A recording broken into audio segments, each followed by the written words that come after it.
জাগো বাহে তিস্তা বাঁচাও কর্মসূচিতে লাখো মানুষের পদযাত্রা। ভারত কেবল ফ্যাসিস্ট শেখ হাসিনাকেই মনে রেখেছে, মন্তব্য তারেক রহমানের। আওয়ামী লীগের আমলে করা সকল অসম চুক্তি বাতিলের দাবি। স্বৈরাচার বলেছিল, ভারতকে যা দিয়েছি সেটি তারা সারা জীবন মনে রাখবে। প্রিয় ভাই বোনেরা, এই ভারত শুধু পলাতক স্বৈরাচারকেই মনে রেখেছে, বাংলাদেশের জনগণকে তারা মনে রাখেনি। দর্শক দেখছিলেন প্রধান শিরোনাম।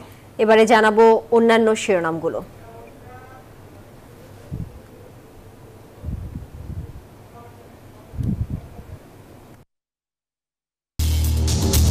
ক্ষমতায় থাকার ইচ্ছা থাকলে নির্বাচনে আসুন, যশোরে মহাসমাবেশে ফখরুল।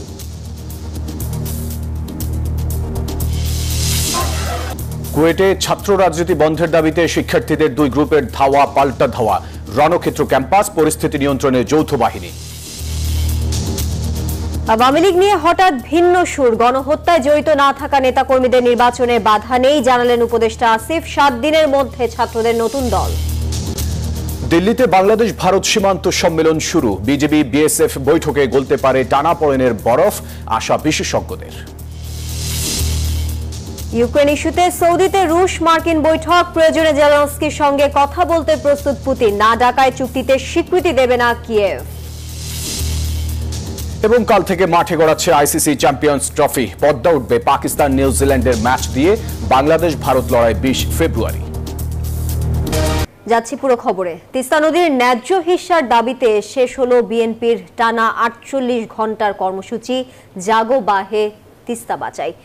দাবি আদায়ে পয়েন্টে পয়েন্টে পদযাত্রা, নদী তীরে দিন-রাত অবস্থান আর পানিতে নেমে প্ল্যাকার্ড প্রদর্শন করেছে তিস্তা পাড়ের মানুষ। স্থানীয়দের স্বার্থ ও সম্পৃক্ততা থাকায় ভিন্ন মাত্রা পেয়েছে বিএনপির এই কর্মসূচি। নদী তীরের বাসিন্দারা বলছেন, তিস্তার সঙ্গে নিবিড়ভাবে জড়িয়ে আছে তাদের জীবন ও জীবিকা। তাই ভারতকে এই নদীর ন্যায্য হিস্যা দিতে হবে, অন্যথায় আরও বেগবান হবে আন্দোলন। ইব্রাহিম আজনবীর ছবিতে বিস্তারিত জানাচ্ছেন সাইফুল ইসলাম।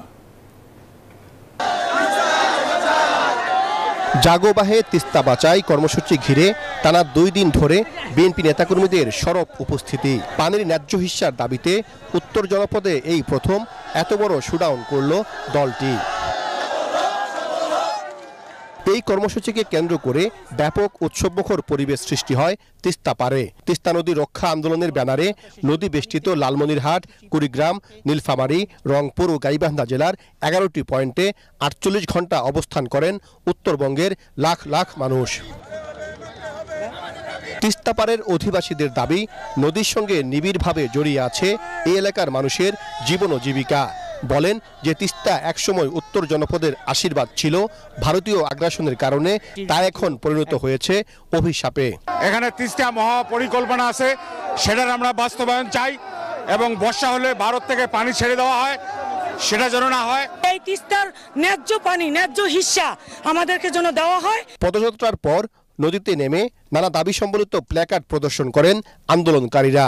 ভারত থেকে তিস্তার পানির ন্যায্য হিস্যা আদায়ে অন্তর্বর্তী সরকারের জোরালো পদক্ষেপ কামনা করেন তারা। সকল পেশাজীবীর মানুষ আমাদের সঙ্গে একত্রিত হয়ে আপনার এখানে একাত্মতা প্রকাশ করেছে। তিস্তা মহাপরিকল্পনা এখানে বাস্তবায়ন হলে এখানে নগরায়নের সৃষ্টি হবে। ভারত কখনো চায় না যে তিস্তা মহাপরিকল্পনা বাস্তবায়ন হোক।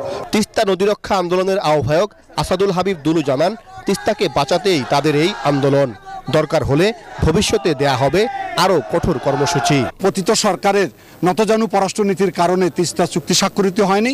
আজকে গোটা রংপুরের 5টি জেলার মানুষ আজকে হাহাকারে পরিণত হয়েছে, মরুভূমিতে পরিণত হয়েছে। আমরা দেখিয়ে দিতে চাই যে যেখানে তিস্তা প্রমত্ত ছিল, বহমান ছিল, সে তিস্তা নদী এখন শুধু বালু আর বালু। 2 দিনব্যাপী কর্মসূচিতে গণসমাবেশ ও সাংস্কৃতিক অনুষ্ঠানের পাশাপাশি নানা খেলাধুলা আয়োজনের মাধ্যমে তিস্তা পারের মানুষের দুঃখ দুর্দশার চিত্র ফুটিয়ে তোলেন আয়োজকরা। তিস্তা নদী ছিল উত্তরবঙ্গের মানুষের জন্য আশীর্বাদ, কিন্তু ভারত পানির ন্যায্য হিস্যা না দেওয়ায় এবং তিস্তা রক্ষায় মহাপরিকল্পনা বাস্তবায়ন না হয় তিস্তা এখন উত্তর জনপদের দুঃখের নাম। তাই এই 48 ঘন্টার কর্মসূচি থেকে উত্তরবঙ্গের 5 জেলার মানুষের স্পষ্ট বার্তা, যে কোনো মূল্যে বাস্তবায়ন করতে হবে তিস্তা মেগা প্রকল্প এবং ভারত থেকে আদায় করতে হবে পানির ন্যায্য হিস্যা। সাইফুল ইসলাম, নিউজ 24, লালমনিরহাট। দর্শক, আওয়ামী লীগ আমলে ভারতের সঙ্গে করা সব অসম চুক্তি পুনর্বিবেচনার দাবি জানিয়েছেন বিএনপির ভারপ্রাপ্ত চেয়ারম্যান তারেক রহমান। প্রতিবেশী দেশ ভারত আন্তর্জাতিক সব রীতিনীতি লঙ্ঘন করে কেবল স্বৈরাচার শেখ হাসিনাকে মনে রেখেছে, কিন্তু মনে রাখেনি বাংলাদেশ ও বাংলাদেশের জনগণকে। এমন অভিযোগ করে জাগো বাহে তিস্তা বাঁচাই কর্মসূচির শেষ দিনে বিএনপির শীর্ষ নেতা বলেন, জাতীয় নির্বাচনের কথা বললে বিচলিত হন অন্তর্বর্তী সরকারের কোনো উপদেষ্টা, যা স্বৈরাচার ফেরার পথকেই বরং সুগম করতে পারে। তিস্তা বাঁচানোর পাশাপাশি বাংলাদেশ বাঁচাতে সবাইকে ঐক্যবদ্ধ থাকার আহ্বান জানান তারেক রহমান। জাগো বাহে তিস্তা বাঁচাই কর্মসূচির দ্বিতীয় দিনে সমাপনী বক্তব্য রাখেন বিএনপির ভারপ্রাপ্ত চেয়ারম্যান তারেক রহমান। তখনও তিস্তা নদীর পাড়ে দাঁড়ানো উত্তর জনপদের হাজার হাজার মানুষ, উত্তরাঞ্চলের এই যে লাখো কোটি মানুষ। সংক্ষিপ্ত বক্তব্যে বাংলাদেশ ভারত সম্পর্ক, তিস্তার ন্যায্য হিস্সা আর সীমান্ত হত্যা সহ সমসাময়িক রাজনীতির নানা ইস্যুতে কথা বলেন তারেক রহমান। অভিযোগ করেন, ভারত কেবল স্বৈরাচারী শেখ হাসিনাকে মনে রেখেছে, বিন্দুমাত্র মনে রাখেনি বাংলাদেশকে। হাসিনা সরকারের আমলে ভারতের সঙ্গে করা সব অসম চুক্তি পুনর্বিবেচনা করার দাবি জানান বিএনপির ভারপ্রাপ্ত চেয়ারম্যান। প্রতিবেশী দেশের সঙ্গে প্রয়োজনে সকল অসম, অন্যায্য এবং একতরফা যে সকল চুক্তি, এগুলো পুনর্মূল্যায়ন কিংবা পুনর্বিবেচনা করা দরকার। স্বৈরাচার বলেছিল, ভারতকে যা দিয়েছি সেটি তারা সারা জীবন মনে রাখবে। প্রিয় ভাই বোনেরা, এই ভারত শুধু পলাতক স্বৈরাচারকেই মনে রেখেছে, বাংলাদেশের জনগণকে তারা মনে রাখেনি। অঙ্গীকার করেন, জনগণের ভোটে ক্ষমতায় গেলে তিস্তা মহাপরিকল্পনা বাস্তবায়ন করবে বিএনপি। তিস্তা নদীর ন্যায্য হিস্সা পেতে জাতিসংঘ সহ বিভিন্ন আন্তর্জাতিক ফোরামে দাবি জানানোর পাশাপাশি ভারতের সঙ্গে আলোচনা চালানোর কথা বলেন তারেক রহমান। আপনাদের প্রিয় দল বাংলাদেশ জাতীয়তাবাদী দল রাষ্ট্র জনগণের সমর্থনে আল্লাহর রহমতে রাষ্ট্র পরিচালনার দায়িত্ব পেলে আগামী দিনে অবশ্যই আমরা অগ্রাধিকার ভিত্তিতে তিস্তা মহাপরিকল্পনা বাস্তবায়নের সব রকম উদ্যোগ আমরা ইনশাআল্লাহ গ্রহণ করব। বিএনপির ভারপ্রাপ্ত চেয়ারম্যান বলেন, জাতীয় নির্বাচনের কথা শুনলেই অন্তর্বর্তী সরকারের কেউ কেউ বিচলিত হয়ে ওঠেন। নির্বাচন নিয়ে এক এক উপদেষ্টার এক এক রকমের বক্তব্য স্বৈরাচারের পথকে সুগম করবে বলেও মন্তব্য করেন তিনি। গণতন্ত্রের পক্ষের শক্তি কিংবা সরকারের কোনো হঠকারী সিদ্ধান্তের কারণে যাতে এই খুনি পলাতক স্বৈরাচার আর তার দোসররা পুনর্বাসনের সুযোগ না পায়, সে ব্যাপারে আমাদের সকলকে সতর্ক থাকতে হবে। সে ব্যাপারে আমাদের সকলকে ঐক্যবদ্ধ থাকতে হবে অতীতের মতন। পুরো সময় জুড়েই বেশ প্রাণবন্ত দেখা গেছে তারেক রহমানকে। আশা করেন আর নদী তীরে নয়, দেখা হবে সশরীরে নিজ বাড়িতে। বক্তব্যের শেষ দিকে বিএনপির ভারপ্রাপ্ত চেয়ারম্যান বলেন, শুধু তিস্তা বাঁচালে হবে না, বাঁচাতে হবে সমগ্র বাংলাদেশকে। তিস্তা বাঁচাও, জাগো বাহে দেশ বাঁচাও। আসুন, এই হোক আমাদের স্লোগান, এই হোক আমাদের শপথ আজকের। মাসুদ সুমন, নিউজ 24। জাগো বাহে তিস্তা বাঁচাই কর্মসূচির সবশেষ খবর জানাতে লালমনিরহাট থেকে যুক্ত হচ্ছেন সহকর্মী সাইফুল ইসলাম। সাইফুল, এই মুহূর্তে কর্মসূচি নিয়ে নতুন কি তথ্য আছে আপনার কাছে? অল্প কিছুক্ষণ আগে এই তিস্তার পারে মশাল জ্বালিয়ে প্রতিবাদ জানিয়েছেন আন্দোলনকারীরা, এবং আজকের যে সমাবেশ ছিল বিকালে, সেই সমাবেশের মধ্যে কিন্তু বিএনপির ভারপ্রাপ্ত চেয়ারম্যান তারেক রহমান স্পষ্ট করেই জানিয়ে দিয়েছেন, এই তিস্তা পাড়ের মানুষের দুঃখ দুর্দশা লাঘবের জন্য অবিলম্বে তিস্তা মেগা প্রকল্প বাস্তবায়ন করতে হবে, পাশাপাশি ভারত থেকে পানির ন্যায্য হিস্সা আদায় করতে হবে। এই মুহূর্তে কিন্তু এই তিস্তার পাড়ে বিপুল সংখ্যক মানুষ তারা সাংস্কৃতিক অনুষ্ঠান উপভোগ করছেন, পাশাপাশি মশাল জ্বালিয়ে প্রতিবাদ জানাচ্ছেন ভারতের যেই পানি আগ্রাসন তার বিরুদ্ধে। এবং আজকে কিন্তু দিনভর এই তিস্তার পাড়ের হাজার হাজার মানুষ তারা পদযাত্রায় অংশ নিয়েছে, তারা নদীতে নেমে প্লেকার্ড প্রদর্শন করেছে, এবং গতকালও কিন্তু নানা কর্মসূচির মাধ্যমে, নানা আয়োজনের মাধ্যমে, সাংস্কৃতিক অনুষ্ঠানের মাধ্যমে এই তিস্তা পাড়ের মানুষ তাদের যে ন্যায্য দাবি, সেই ন্যায্য দাবির পক্ষে তাদের অবস্থান জানিয়ে দিয়েছে, এবং বাংলাদেশ সহ বিশ্ববাসীকে তারা একটি বার্তা দিয়েছে যে আগামী দিনে এই তিস্তা পাড়ের মানুষের জীবন জীবিকার স্বার্থেই তিস্তা নদীর ন্যায্য হিস্যা আদায় করতে হবে, পাশাপাশি তিস্তা নদীর রক্ষার জন্য যে মহাপরিকল্পনা রয়েছে সেই মহাপরিকল্পনা বাস্তবায়ন করতে হবে। এবং আজকের এই যে সমাপনী দিন, সাংস্কৃতিক অনুষ্ঠানের পরে হচ্ছে এই টানা 2 দিন ব্যাপী যে 48 ঘন্টার কর্মসূচি, সেই কর্মসূচিটির সমাপ্ত হবে। এবং এই 2 দিনে কিন্তু এই তিস্তা পাড়ের 5টি জেলার মানুষ তারা কিন্তু জানিয়ে দিয়েছে এই তিস্তা নদী রক্ষার জন্য সরকারকে ভূমিকা রাখতে হবে, পাশাপাশি আন্তর্জাতিক মহলের সহযোগিতা তারা কামনা করেছেন। এই ছিল আমার কাছে লালমনিরহাট থেকে এই তিস্তা পাড়ের যে আন্দোলন, সেই আন্দোলনের সর্বশেষ খবর। অন্তর্বর্তী সরকারের যদি ক্ষমতায় দীর্ঘদিন থাকার কোনো ইচ্ছে থাকে, তাহলে নতুন যে রাজনৈতিক দল হচ্ছে সেই দলে যোগ দিয়ে জনগণের ভোট নিয়ে আসার পরামর্শ দিয়েছেন বিএনপি মহাসচিব মির্জা ফখরুল ইসলাম আলমগীর। মঙ্গলবার বিকেলে যশোরের টাউন হল ময়দানে বিএনপির সমাবেশে দেয়া বক্তব্যে এ কথা বলেন তিনি। 5 আগস্টের পর যশোরের টাউন হল ময়দান আবারও কানায় কানায় পূর্ণ হলো বিএনপির নেতাকর্মী ও সমর্থকদের সরব উপস্থিতিতে। এবারের প্রেক্ষাপট ভিন্ন। নির্বাচনের রোডম্যাপ, আইন শৃঙ্খলা পরিস্থিতি স্বাভাবিক রাখা, দ্রব্যমূল্যের ঊর্ধ্বগতি ঠেকানো সহ বিভিন্ন জনদাবিতে এই সমবেত স্লোগান। দলের মহাসচিব মির্জা ফখরুল ইসলাম আলমগীর তার বক্তব্যে আগামী নির্বাচন কেন্দ্রিক দলের অবস্থান তুলে ধরেন। একই সাথে অন্তর্বর্তীকালীন সরকারের উদ্দেশ্যে দেন কড়া বার্তা। মির্জা ফখরুল বলেন, এই মুহূর্তে ক্ষমতায় বসে নতুন দল করা যাবে না। নতুন দল করতে গেলে ক্ষমতার বাইরে যেতে হবে। অন্তর্বর্তীকালীন সরকারের প্রধান ডক্টর ইউনূস বলতে চাই, উপদেষ্টারা বলতে চাই, আপনাদের যদি কোনো খায়েশ থাকে, যারা সরকারে থাকতে চান, ক্ষমতায় থাকতে চান, দয়া করে পদত্যাগ করে যে দল করতেছেন সেই দল করেন, নির্বাচন করেন, জনগণের সাথে আসেন। খুব পরিষ্কার কথা, এখানে কোনো রাগ নাই। জাতীয় নির্বাচনের আগে স্থানীয় সরকার নির্বাচন দেশের মানুষ মেনে নেবে না বলে সাফ জানান বিএনপির মহাসচিব। যখনই এই নির্বাচনগুলোকে আগে করতে যাবেন, এলাকায় এলাকায়, পাড়ায় পাড়ায়, বিভিন্ন গ্রামে গ্রামে ওই আওয়ামী লীগের তো দুষ্কর্মার মাথা চারা দিয়ে ঘুরবে না, তারা আবার মেম্বার ইলেকশন করতে চাইবে না, তারা এখন ঢুকে গেছে, বেরিয়ে আসবে, আর এলাকায় এলাকায় গোলযোগ সৃষ্টি হবে, প্রবলেম শুরু হবে। এই জন্য আমরা খুব পরিষ্কার করে বলেছি যে কোনো মতেই জাতীয় নির্বাচনের আগে স্থানীয় সরকার নির্বাচন করা যাবে না। যশোরে বিএনপির বিপুল সমর্থকদের উদ্দেশ্যে বলেন, ভবিষ্যতে নির্বাচনের মাধ্যমে বিএনপি ক্ষমতায় আসলে বন্ধ কলকারখানা স্থায়ীভাবে চালু করবে দলটি। যশোরের টাউন হল ময়দান থেকে আগামীর নির্বাচন কেন্দ্রিক বার্তা দিয়েছেন বিএনপির মহাসচিব মির্জা ফখরুল ইসলাম আলমগীর। এদিকে উপস্থিত নেতাকর্মীদের পক্ষ থেকে তাদের বক্তব্যের দাবি ছিল বিগত 17 বছরের গুম, খুন, হত্যা এবং হামলা মামলার জোরালো বিচারের। Marufa Rahman, news 24, Jessore town hall.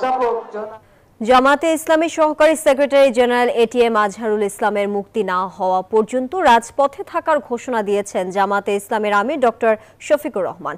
মঙ্গলবার বিকেলে রাজধানীর পল্টন মোড়ে এটিএম আজহারের মুক্তির দাবিতে আয়োজিত সমাবেশে এই ঘোষণা দেন তিনি। এছাড়া একই দাবিতে দেশের বিভিন্ন জেলায় বিক্ষোভ সমাবেশ করেছে দলটি। মঙ্গলবার বিকেলে রাজধানীর পল্টন মোড়ে জামায়াতের সহকারী সেক্রেটারি জেনারেল এটিএম আজহারুল ইসলামের মুক্তির দাবিতে সমাবেশ করে জামায়াত। সেখানে উপস্থিত ছিলেন জামায়াতে ইসলামীর আমির ডক্টর শফিকুর রহমান। আজহারের মুক্তি না হওয়া পর্যন্ত রাজপথে থাকার ঘোষণা দেন তিনি। মেহরবানি করে আমাদের আর ধৈর্যের পরীক্ষা নেবেন না, তাকে মুক্তি দিন। কেন আমাদের নিবন্ধন আটকে রেখেছেন? নিবন্ধন তো জালিম সরকার কেড়ে নিয়েছিল। একই দাবিতে সিলেটের বিভিন্ন এলাকা থেকে বিক্ষোভ মিছিল নিয়ে নেতাকর্মী রেজিস্ট্রারি মাঠে সমবেত হতে থাকেন। পরে সেখানে সমাবেশ করে দলটি। এতে জামায়াতের বিভিন্ন পর্যায়ের নেতাকর্মীরা অংশ নেন। টাঙ্গাইলেও বিক্ষোভ মিছিল ও সমাবেশ করেছে দলটি। শহীদ স্মৃতি পৌর উদ্যানে জেলা শাখায় এই সমাবেশের আয়োজন করে। জামায়াত নেতার মুক্তি না দিলে কঠোর কর্মসূচি দেওয়ার ঘোষণা দেন বক্তারা। নওগাঁয় বিক্ষোভ সমাবেশ ও মিছিল করেছে দলটির নেতাকর্মীরা। শহরের নওজোয়ান মাঠে বিক্ষোভ সমাবেশ অনুষ্ঠিত হয়। পরে একটি বিক্ষোভ মিছিল বের হয়ে বিভিন্ন সড়ক প্রদক্ষিণ করে। পাবনায় সমাবেশ শেষে বিক্ষোভ মিছিল শহীদ চত্বর থেকে শুরু হয়ে কেন্দ্রীয় শহীদ মিনারের সামনে গিয়ে শেষ হয়। এছাড়া ঠাকুরগাঁও, দিনাজপুর, লক্ষ্মীপুর, নোয়াখালী সহ দেশের বিভিন্ন স্থানে বিক্ষোভ কর্মসূচি পালন করে জামায়াতের নেতাকর্মীরা। Desk report, news 24। খুলনা প্রকৌশল ও প্রযুক্তি বিশ্ববিদ্যালয়ে ছাত্র রাজনীতি বন্ধ সহ 4 দফা দাবি নিয়ে ছাত্রদের 2 গ্রুপের ব্যাপক সংঘর্ষ হয়েছে। দুপুর 3:30 থেকে ঘণ্টাব্যাপী এই সংঘর্ষে অন্তত 30 শিক্ষার্থী আহত হন। এ সময় ধারালো অস্ত্র, লাঠিসোঁটা নিয়ে হামলা ও ইটপাটকেল নিক্ষেপের ঘটনা ঘটে। পরে সেনাবাহিনী, নৌবাহিনী ও পুলিশের একাধিক টিম গিয়ে পরিস্থিতি নিয়ন্ত্রণে আনে। এলাকায় এখন থমথমে অবস্থা।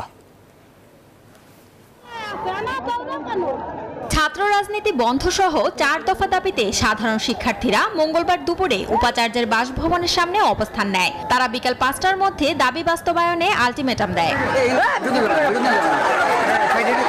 তবে বিকাল 3:30টার দিকে ছাত্রদের আরেকটি গ্রুপ স্থানীয় লোকজনদের সাথে নিয়ে ক্যাম্পাসের দিকে অগ্রসর হয়। তাদের হাতে ধারালো অস্ত্র ও লাঠিসোঁটা দেখা যায়। এই খবর পেয়ে সাধারণ শিক্ষার্থীরা কুয়েটের প্রধান ফটক দিয়ে বের হয়ে এলে দুপক্ষের মধ্যে সংঘর্ষ হয়। শিক্ষার্থীদের অভিযোগ, গত কয়েকদিন ধরে একটি ছাত্র সংগঠন ক্যাম্পাসে রাজনৈতিক কর্মকাণ্ড পরিচালনা করছে। এর প্রেক্ষিতে সাধারণ শিক্ষার্থীরা জড়ো হয়ে ক্যাম্পাসকে রাজনীতিমুক্ত রাখার দাবিতে স্লোগান দেয়। পরে ঘটনাস্থলে পৌঁছে সেনাবাহিনী, নৌবাহিনী ও পুলিশের একাধিক টিম পরিস্থিতি নিয়ন্ত্রণে আনেন। এই ঘটনায় ক্যাম্পাস সহ আশপাশের এলাকায় থমথমে অবস্থা বিরাজ করছে। Desk report, news 24। শাহিন, ভয়াবহ এই সংঘর্ষে 30 জন শিক্ষার্থী আহত হয়েছেন। কি পরিস্থিতি দেখছেন এই মুহূর্তে, বিস্তারিত জানাবেন। ধন্যবাদ আপনাকে। আপনি জানেন যে কুয়েটের সংঘর্ষের পরে এখন ক্যাম্পাসে কিছুক্ষণ আগে অর্থাৎ সন্ধ্যা 7টায় 3 বাহিনী অর্থাৎ সামরিক বাহিনীর সদস্যরা ক্যাম্পাসে প্রবেশ করেছে এবং কুয়েটের যে প্রধান ফটকটি যদি আমি দেখাই, দেখবেন যে এখানে সামরিক বাহিনী টোটাল নিয়ন্ত্রণটা তাদের হাতে নিয়েছেন। ভিসির সঙ্গে আন্দোলনরত যে শিক্ষার্থী, তারা ভিসির সঙ্গে বৈঠকের একটা কথা আমরা কিছুক্ষণ আগে শুনেছি। সন্ধ্যার পরে অর্থাৎ 7টার পরেও অ্যাম্বুলেন্সে করে আহতদের মধ্যে কয়েকজন গুরুতর যারা, তাদেরকে কিন্তু হাসপাতালে স্থানান্তর করা হয়েছে। এই যেহেতু সামরিক বাহিনী কিছুক্ষণ আগে ক্যাম্পাসের মধ্যে প্রবেশ করেছে, আশা করা হচ্ছে যে খুব দ্রুত সময়ের মধ্যেই পরিস্থিতি শান্ত হয়ে আসবে বলে এরকম প্রশাসনের পক্ষ থেকে বলা হচ্ছে। আপনি জানেন যে ক্যাম্পাসে ছাত্র রাজনীতি থাকবে কি থাকবে না, একটা পক্ষ চায় ক্যাম্পাসে ছাত্র রাজনীতি করতে, আর বৈষম্য বিরোধী যারা আছেন তারা চাচ্ছেন যে না, ক্যাম্পাসে কোনো ছাত্র রাজনীতি থাকবে না এবং ক্যাম্পাস ছাত্র রাজনীতি মুক্ত তারা চায়। এই ক্যাম্পাস কুয়েটের এই সংঘর্ষের কেন্দ্র করে বৈষম্য বিরোধী ছাত্র আন্দোলন রাতে বিক্ষোভ সমাবেশেরও ডাক দিয়েছে বলে আমরা জানতে পেরেছি। এই ছিল আমার কাছে খুলনা থেকে সর্বশেষ। সারা দেশে জনপ্রতিনিধি না থাকায় ডিসিদের অতিরিক্ত সময় দায়িত্ব পালন করতে হচ্ছে। এই অতিরিক্ত চাপ থেকে মুক্তি পেতে তারা দ্রুত স্থানীয় সরকার নির্বাচন চান, বলেছেন স্থানীয় সরকার উপদেষ্টা আসিফ মাহমুদ। অন্য উপদেষ্টারা বলেন, ফ্যাসিস্ট সরকার নিপীড়নের কাজে ডিসিদের ব্যবহার করেছে। এবার নির্বাচনে তাদের রাজনৈতিকভাবে ব্যবহার করা হবে না। জেলা প্রশাসক সম্মেলনের শেষ দিনে এসব কথা উঠে আসে। রাজধানীর ওসমানী স্মৃতি মিলনায়তনে অনুষ্ঠিত হয়েছে 3 দিনের জেলা প্রশাসক সম্মেলন। সকাল 9টায় শুরু হয়ে বিকেল 4টা পর্যন্ত 17 মন্ত্রণালয়, বিভাগ এবং প্রতিরক্ষা ও সশস্ত্র বাহিনী বিভাগের সাথে বৈঠক হয় ডিসিদের। সম্মেলনের শেষ দিনে সকালে প্রথমেই ডিসিদের সাথে বৈঠক ছিল প্রতিরক্ষা ও সশস্ত্র বাহিনী বিভাগের। বৈঠক শেষে প্রধান উপদেষ্টার প্রতিরক্ষা বিষয়ক বিশেষ সহকারী আব্দুল হাফিজ সাংবাদিকদের বলেন, যুবকদের মিলিটারি ট্রেনিং দেওয়ার প্রস্তাব ছিল ডিসিদের, আর আওয়ামী ফ্যাসিস্টরা যাতে পুনরায় সংগঠিত হতে না পারে সেজন্য সতর্ক থাকার নির্দেশ। দিক নির্দেশনার মধ্যে আমরা উল্লেখ করেছি যে এটার জন্য সজাগ থাকতে হবে। চলমান অভিযান যেটা আছে সেটা চলবে এবং আমাদের সকলকে সজাগ থাকতে হবে, সতর্ক থাকতে হবে এবং প্রয়োজন হলে যখন যেখানে প্রয়োজন হবে সরকার সেখানে ব্যবস্থা নেবে। আইন উপদেষ্টা আসিফ নজরুল আর পরিবেশ উপদেষ্টা সৈয়দা রিজওয়ানা হাসান ডিসিদের সাথে বৈঠক শেষে জানান, আগের সরকার তাদেরকে রাজনৈতিকভাবে ব্যবহার করেছে, এখন সে সুযোগ নেই। সংবিধান অনুযায়ী নিজেদের দায়িত্ব পালনের নির্দেশ তাদের। এত বড় রাষ্ট্রের একটা রিসোর্সকে গত ফ্যাসিস্ট রেজিম জনগণকে অত্যাচার করার জন্য, নিপীড়ন করার জন্য এবং তাদের অপকর্ম জায়েজ করার জন্য ব্যবহার করা হয়েছিল। এদিকে স্বরাষ্ট্র এবং স্থানীয় সরকার উপদেষ্টার সাথেও বৈঠক ছিল জেলা প্রশাসকদের। আইন শৃঙ্খলা নিয়ন্ত্রণে ডিসিদের ভূমিকা পালনের নির্দেশ স্বরাষ্ট্র উপদেষ্টার। উপদেষ্টা আসিফ মাহমুদ বলেন, আইন শৃঙ্খলা নিয়ন্ত্রণে রাখতে জাতীয় নির্বাচনের আগে স্থানীয় সরকার নির্বাচন হলে ভালো হবে। আমাদের সবচেয়ে বড় সমস্যা হলো দুর্নীতি।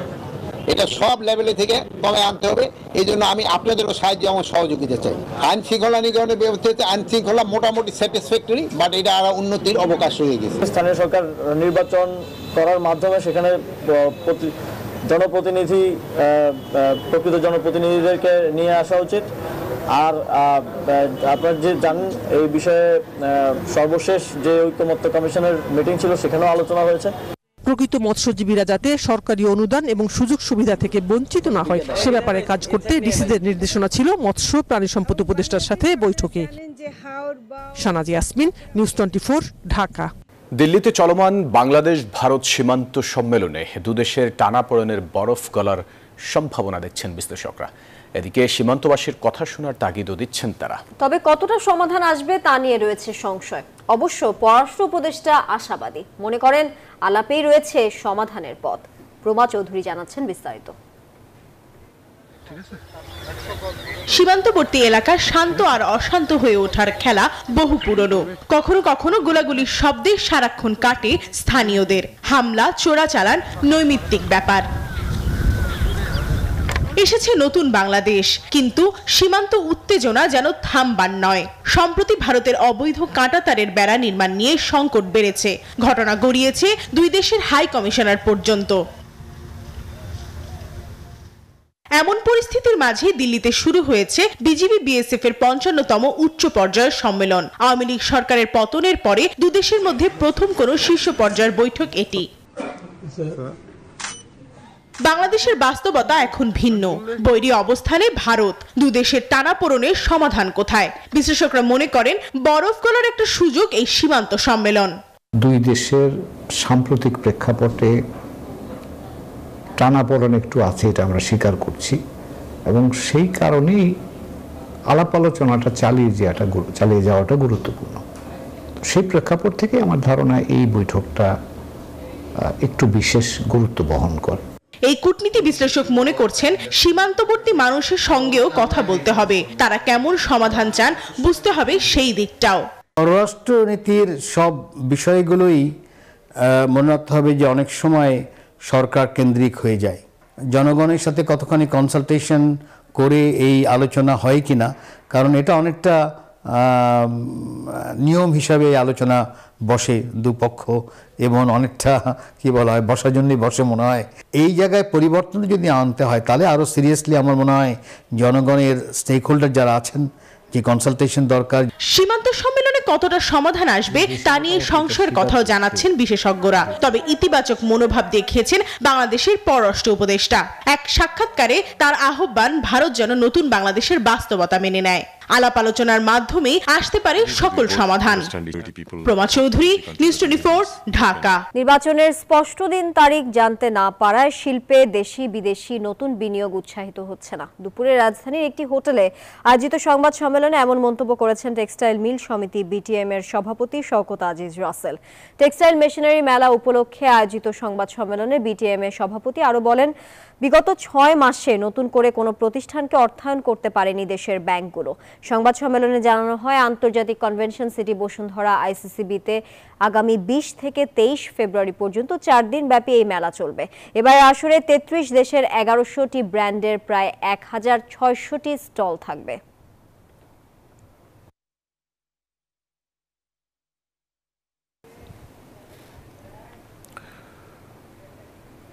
তিন বছর ধরে চলা ইউক্রেন রাশিয়া সংঘাত নিরসনে বহুল আলোচিত বৈঠক ফলপ্রসূ হয়েছে বলে জানিয়েছে রাশিয়া ও যুক্তরাষ্ট্রের প্রতিনিধি দল।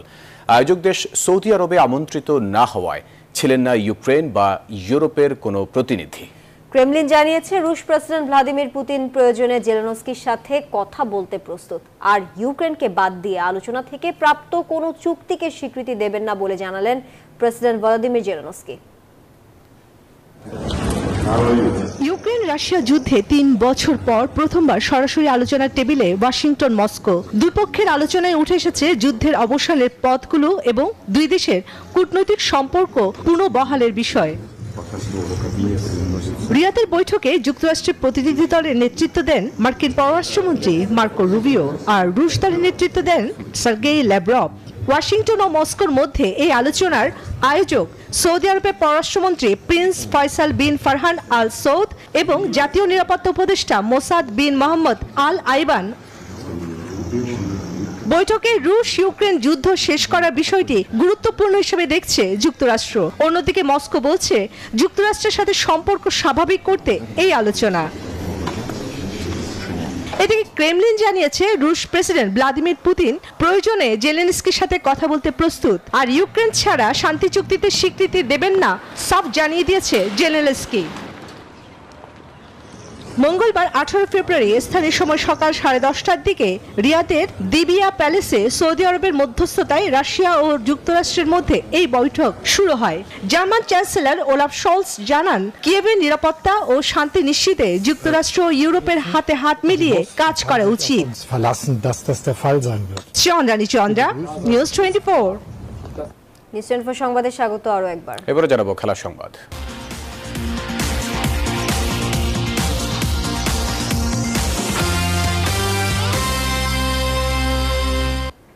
7 বছর পর আবারও মাঠে গড়াতে যাচ্ছে আইসিসি চ্যাম্পিয়ন্স ট্রফি। হাইব্রিড মডেলে পাকিস্তানের 3টি ভেন্যু রাওয়ালপিন্ডি, লাহোর ও করাচি ছাড়াও খেলা হবে সংযুক্ত আরব আমিরাতেও। বুধবার পাকিস্তান ও নিউজিল্যান্ডের ম্যাচ দিয়ে পর্দা উঠবে এই মর্যাদাপূর্ণ টুর্নামেন্টের। শুরু হচ্ছে মিনি বিশ্বকাপ খ্যাত চ্যাম্পিয়ন্স ট্রফির আসর। হাইব্রিড মডেলে পাকিস্তান ও দুবাইয়ে অনুষ্ঠিত হবে 8 দলের এই টুর্নামেন্ট।